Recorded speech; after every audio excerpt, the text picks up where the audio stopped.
务规划推进房地产等风险有序化解。这不房地产的风险都没了吗？老爸，是不是可以抄底买房了呀？你记得啊，投资不是靠感觉，而是要靠数据啊。我将来是要结婚的，买房是刚需，不是投资啊。现在房地产的逻辑已经和过去的20年不一样了呀，那个闭眼买入就等着上涨的年代一去不复返了。所以啊，就必须要用数字去理性的分析啊。这该从哪入手开始分析呢？首先，买房是一大笔钱吧，需要几百万甚至上千万的资金，因为房子的价格啊不会像过去一样翻倍的增长了。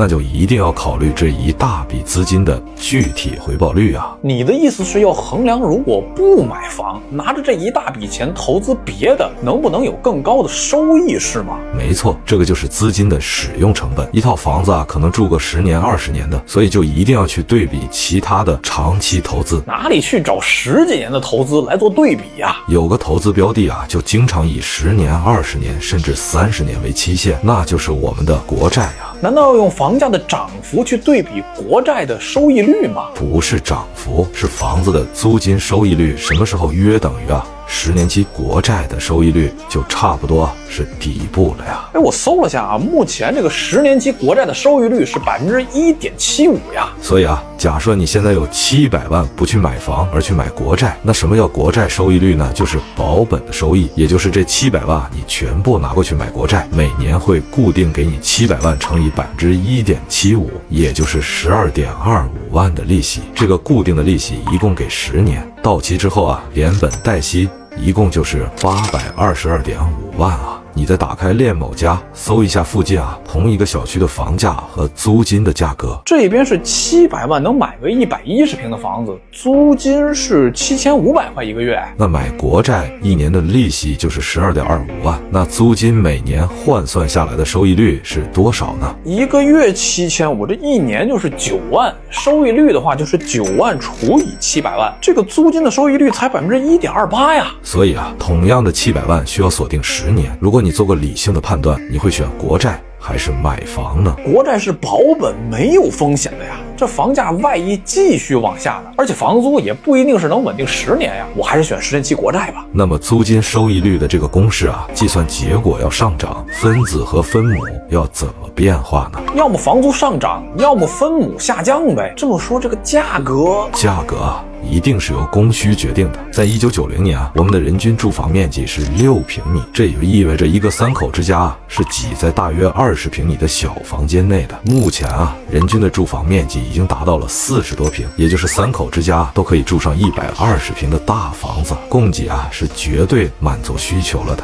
可是我还是挺想有一个自己的小家的呀。每个人啊想有个自己的家，这肯定没错，关键是啊不要上太高的杠杆。每年啊家庭买房还贷款的支出啊，最好不要超过家庭总共年收入的1/6，也就是啊大概6到7年的年收入买一套房是合理的。那我们这1线城市很难满足吧？老爸，那发达国家也是6、7年的收入就能买一套房吗？千万不要以为国外就是天堂。20年前的美国啊，甚至零首付就可以买房，所以啊就造成了08年的金融危机啊。提出3次3化，一切国有资产尽可能证券化。老爸，到底什么叫做资产证券化呀？搞得神神秘秘的呀。简单说啊，证券化就是把未来的钱拿到现在花，听着这么像借钱花呢。花的其实是未来的收益。最先搞资产证券化的就是美国的银行啊。银行还能玩魔法，能把未来的钱直接变到现在。美国银行啊还真发明了一种魔法，叫做 MBS。在发明 MBS 之前啊，正常的银行是靠利差赚钱的。利差怎么理解啊？比如啊，一个储户在银行存了10万，银行承诺啊存5年的定期，每年给3%的利息，然后啊银行就把收来的10万啊以每年5%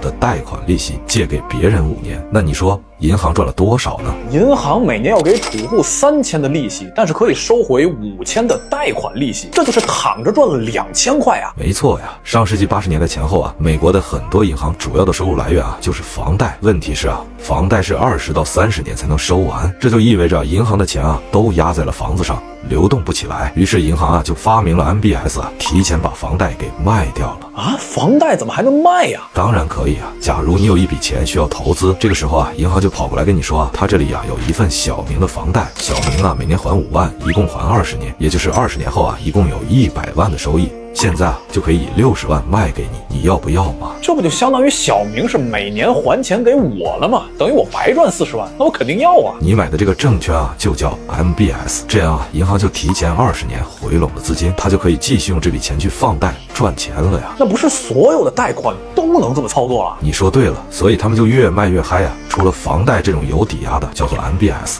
像车贷、学贷、信用卡账单这种没有抵押的也能打包卖，叫做 ABS。 那听起来分期买东西也能被打包卖掉啊？没错呀，就比如我现在在用的加湿器啊，要是分期的话，账单也能被卖掉。要是打包卖的话，就卖给我吧，正好天气干燥啊，我也想买一个。这个加湿器容量大，价格也划算，是我在抖音商城秒杀买的，不到20。还有这些啊，都是在上面买的，点商城进秒杀，或者直接在评论区就能卖，源头直供的这种好物，直接入手特别方便，快去看看吧。你是说只要未来有现金流收益，都能够提前打包给卖了？是的呀，银行把 MBS 和 ABS 都给卖了，可以直接收取手续费，这样原本有风险的贷款啊，一下子就变成了直接可以收到的纯利润了。这么说，银行变成中介了呀？那我要是从银行手里买过来这些贷款，等30年去收利息，这显得我有点呆呀。我也干脆把这些收来的贷款直接再卖出去啊。你小子有资本家的潜质啊！购买 MBS 再出售的就叫投资银行，也就是人们常说的投行。如果有个大客户想投资，那就可以把几个 MBS 和 ABS 打包成一个大的再卖掉。要是小投资者钱不多也想买，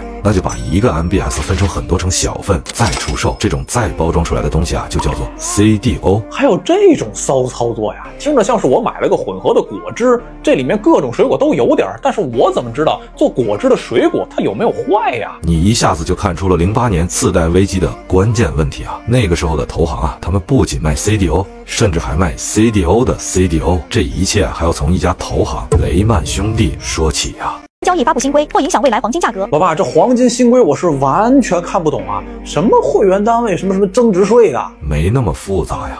搞明白黄金的交易路径，就搞懂新规背后国家的真正目的了呀。这有啥交易路径的？不就是我去金店买一下吗？商品的交易路径啊，要从原材料算起呢。原材料？你是说金矿？没错，正常黄金交易路径的上游啊，就是金矿负责开采，然后在精炼厂加工成符合标准的黄金板料，通过检验合格后啊，才能送到上海黄金交易所去售卖啊。然后像我这种普通消费者就可以去上海黄金交易所去买金条了，是吧？人家根本就不卖给你。黄金交易的下游啊，就是交易所只和100多家授权的会员单位交易，普通的商家想要进货就只能从会员单位买金条，然后啊才能加工成首饰之类的商品去售卖，最后才会到消费者的手里啊。所以深圳水贝的那些商家就只能找会员单位进货呀。那水贝之前的金价为什么可以做到比其他地方都便宜呢？关键就在于啊，黄金交易有灰色链条，可以绕过交易所和会员单位，直接啊从金矿等源头去进货。他们之间啊还是现金交易，一手交钱一手交货，那就可以不用交税了呀。原来是为了多收点税呀！钱啊才是小问题。黄金新规的第一个关键啊是整合上游，打掉灰链，把所有卖黄金的口子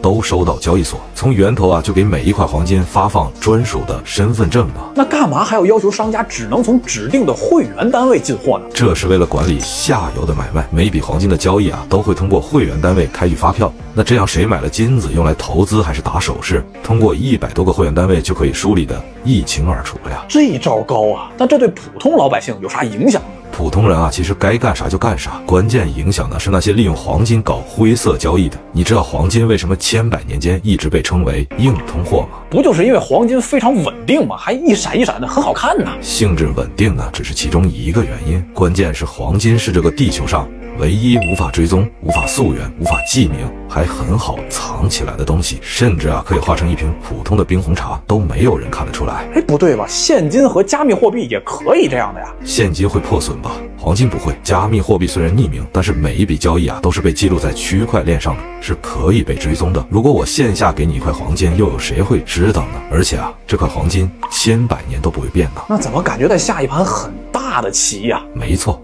这一切啊，都是为了未来人民币全球化在做准备啊。从历史上看啊，要让所有的国家都统一用一种货币，只有2个选择。第一个就是用枪指着别人的头说啊，你不用我的钱，你就得嘎。第二个办法就是把自己的货币和黄金挂钩啊。那现在各个国家交易都用美元，所以美元才被称为美金呢。那人民币为啥也要全球化呀？这一切啊，都要从2战后一直支撑美国的美元霸权讲起来啊。